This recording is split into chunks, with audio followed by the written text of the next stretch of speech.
अस्सलाम वालेकुम रहमतुल्लाहि व बरकातुहू। उर्दू न्यूज़ इंडिया के मुअज़्ज़ज़ नाज़रीन को खुशामदीद। दोस्तों, मैं एहतिशाम निज़ामी कासमी इस वीडियो में दो ख़बरों से आपको आगाह करेंगे। दोनों ख़बरें ख़ास है, आप इस वीडियो को मुकम्मल देखिएगा। पहली ख़बर है, मौलाना बदरुद्दीन अजमल साहब ने एक बहुत बड़ा खुलासा किया है। दूसरी ख़बर है, अभी कर्नाटक हाई कोर्ट के एक जज ने फैसला दिया था कि मस्जिद के अंदर जय श्री राम का नारा लगाने से किसी के मजहबी जज्बात मजरूर नहीं होते। इसी ताल्लुक़ से all India Muslim personal law board का एक अहम बयान सामने आया है।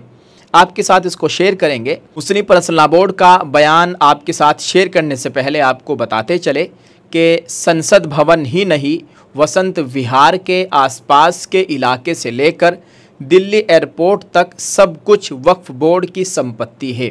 यहाँ तक कि दिल्ली का जो एयरपोर्ट है वो भी वक्फ बोर्ड की ज़मीन पर बना हुआ है।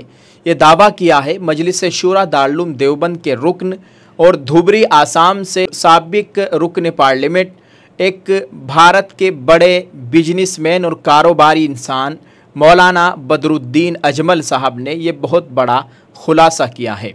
मौलाना बदरुद्दीन अजमल साहब का ये बयान आपको सुनाएंगे। आपको बताते चले, जैसा ही उनका ये बयान सोशल मीडिया पर आया, उन्होंने इंटरव्यू दिया, उनका ये बयान सोशल मीडिया पर खूब गर्दिश कर रहा है। लोगों में एक बड़ी बेचैनी है। कुछ लोग इस बयान की मुखालिफत भी कर रहे हैं, कह रहे कि अब ऐसे वक्त में उनको ये बयान नहीं देना चाहिए था। आइए दोस्तों, सुनते हैं मौलाना बदरुद्दीन अजमल साहब ने क्या कहा। बिल्डिंग हो या जो भी हो वो वाकफ बिल्कुल है, लैंड में है। बिल्कुल पार्लियामेंट यहाँ तक के हमने 15 साल 16 साल में रहा हूँ, हर तरफ एक ही आवाज था कि पार्लियामेंट भी खुद, और आप लोग रिसर्च करेंगे मिलेगा, वक्फ की प्रॉपर्टी का लिस्ट आज पूरी दुनिया में आ चुका है। उसमें पार्लियामेंट है, वो खुद भी पूरा का पूरा इलाका, वसंत विहार का पूरा इलाका, एयरपोर्ट तक, यहाँ तक के बहुत से लोग कहते हैं कि एयरपोर्ट भी यही वक्त की प्रॉपर्टी के ऊपर बनाया गया। अभी साउथ इंडिया में, जी हाँ, साउथ इंडिया में चंद्रबाबू नायडू के यहाँ कौन चीफ मिनिस्टर है नहीं मालूम, उनके यहाँ भी उन्होंने एयरपोर्ट नया बनाया।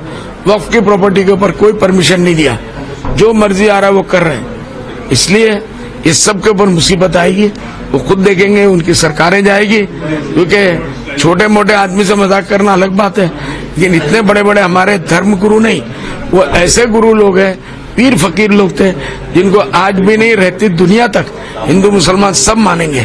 उनके यहाँ जाके फायदा होता है, दुआ करते हैं, उनकी मुराद पूरी होती है। तो जिसके साथ वो छेड़छाड़ी कर रहे हैं बहुत बुरा है। ये बहुत जल्दी इसी वक्फ बोर्ड के बहाने से इनकी मिनिस्ट्री चली जाएगी। आप लोग लिख के आपने बड़ा दावा है कर रहा हूँ कि पार्लियामेंट की बिल्डिंग भी वक्फ बोर्ड के लैंड में है। बिल्कुल, आप लोग जाइए इंटरनेट में तलाश करिए। हमारे पास कल एक साहब ने लिस्ट दिया है, वो जो पूरे इंडिया का वो किया है, उसके अंदर वो रिपोर्ट होगा। अभी दोस्तों, आपने देख लिया है ये मौलाना बदरुद्दीन अजमल साहब का बयान सोशल मीडिया पर खूब वायरल है। आप इस ताल्लुक से क्या कहना चाहेंगे, कमेंट में लिखकर ज़रूर बताइएगा। दूसरी खबर से आपको आगाह करते चले, कर्नाटक हाई कोर्ट का फैसला अफसोसनाक, all India Muslim personal law board. दोस्तों, कर्नाटक हाई कोर्ट के ज़रिए एक मस्जिद में जय श्री राम का नारा लगाने वालों पर से मुकदमा खारिज करना इंतहाई अफसोसनाक है। मुस्लिम पर्सनल लॉ बोर्ड ने इस पर अफसोस का इजहार किया है। मुस्लिम पर्सनल लॉ बोर्ड की जानिब से कहा गया कि जिससे न सिर्फ फ़िरका परस्त अनासिर की हौसला अफजाई होगी, बल्कि इस तरह के मज़मूम कोशिशों को भी हिमायत मिलेगी। All India Muslim personal law board के तर्जमान डॉक्टर सैयद कासिम रसूल इलियास ने एक प्रेस बयान में इस बात पर इंतहाई ताज्जुब और अफसोस का इजहार किया कि कर्नाटक हाई कोर्ट ने अपने एक फ़ैसले में रात के 10 बजे मस्जिद में दाखिल होकर कुछ सरफिरों के ज़रिए मौजूद लोगों को धमकियां देने और जय श्री राम का नारा लगाने को एक मामूली बात करार दिया। जस्टिस एम नागपरासना की सरबराही में सिंगल डिवीज़न बेंच ने मुल्ज़िमीन की अपील की दरख्वास्त पर हुक्म जारी करते हुए कहा कि ये बात समझ में नहीं आती कि जय श्री राम के नारे लगाने से किसी भी बिरादरी के मजहबी जज्बात को कैसे ठेस पहुँचेगी। ये बात हाई कोर्ट के जज साहब कह रहे हैं। दोस्तों, मुस्लिम पर्सनल लॉ बोर्ड की जानिब से मजीद कहा गया कि मुलजिमीन पर ताज़ीरात हिंद IPC की दफ़ा 447 यानी मुजरिमाना खिलाफ वर्जी, 505 यानी अवामी फसाद फैलाने वाले बयानात, 506 यानी मुजरिमाना धमकी, 34 यानी मुश्तरका इरादा और 295A यानी मजहबी जज्बात को मजरूह करना के तहत भी मुकदमा दर्ज किया गया था। बेंच ने इस बात पर जोर दिया कि दरख्वास्त गुजारों के खिलाफ मजीद कार्रवाई की इजाज़त देना कानून का गलत इस्तेमाल होगा। सुप्रीम कोर्ट के हुक्म का हवाला देते हुए बेंच ने कहा कि IPC की दफ़ा 295A के तहत कोई भी और हर अमल जुर्म नहीं बनेगा। वाज़ेह रहे कि जय श्री राम का नारा महज एक मजहबी नारा नहीं है, बल्कि आजकल ये फ़िरका वाराना नफ़रत, कशीदगी, तसादुम और समाज में इंतशार फैलाने के आले के तौर पर इस्तेमाल किया जा रहा है। गो के किसी दूसरे मज़हब की इबादतगाह में इस तरह का नारा लगाना किसी भी तौर पर दुरुस्त नहीं है। डॉक्टर इलियास ने कहा कि अदालतों को ये देखना चाहिए कि कौन सा अमल किस मकसद के तहत किया गया है और किसी दूसरे तबके की इबादतगाह में देर रात गए दाखिल होकर नारे लगाने के पसे पर्दा क्या मकासद कार फरमा थे। मुसलमान एक खुदा की इबादत और बंदगी करते हैं और वो उसके साथ किसी को शरीक नहीं करते।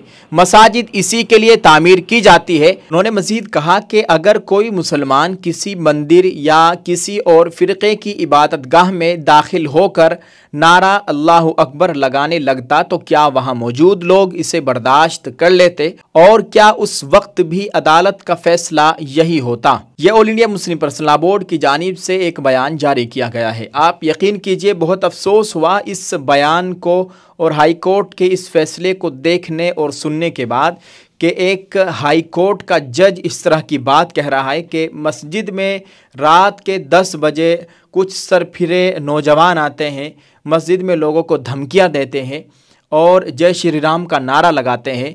अगर उनके खिलाफ़ कार्रवाई की जाती है, हाई कोर्ट में उनका मामला पहुंचता है, तो जज साहब उनको सख्ती करने के बजाय, उनको सज़ा देने के बजाय ये बात कह रहे कि इससे किसी की भावनाएं आहत नहीं हुई, किसी के मजहबी जज्बात को ठेस नहीं पहुंचती इस तरह के नारों से। ये बहुत अफसोस की बात है। तो आप इससे अंदाज़ा लगाइए कि मुसलमान इस तरह के जजों से क्या उम्मीदें लगा सकते हैं। क्या इंसाफ की उम्मीदें इन लोगों से लगाई जा सकती हैं जो इस तरह की बात कर रहे हों। खैर, मुस्लिम पर्सनल लॉ बोर्ड इस ताल्लुक़ से आगे क्या करने जा रहा है या जमीयत उलमा हिंद, ये बहुत हसास मामला है। मुस्लिम पर्सनल लॉ बोर्ड और जमीयत उलमा हिंद और दीगर मुसलमानों की जो तंजीमें है वो इस पर सख्त एक्शन ले। ये बहुत हसास मामला है। इन्होंने अब यहाँ ये बात की है, कल ऐसा भी हो सकता है कि इसी हाई कोर्ट के फैसले का हवाला देकर कहीं भी सरफिरे नौजवान इस तरह मस्जिद में दाखिल होकर और वहाँ पर भी इस तरह के श्री राम के नारे लगाए जाने लगे। अल्लाह ताला हम सब के हाल पर रहम फरमाए, हमारे मुल्क में अमन अमान का माहौल कायम फरमाए। आप इस ताल्लुक़ से दोस्तों क्या कहना चाहेंगे कमेंट में ज़रूर लिखिएगा। 2 खबरें आपके साथ शेयर की हैं, दोनों खबरों के ताल्लुक़ से अपनी राय का इज़हार ज़रूर कीजिए और इस वीडियो को जितना हो सके शेयर ज़रूर करते जाएँ। जज़ाकल्लाह। अल्लाह ताला हम सब का हामी व नासिर हो, आमीन। अस्सलामु अलैकुम व रहमतुल्लाहि व बरकातुहू।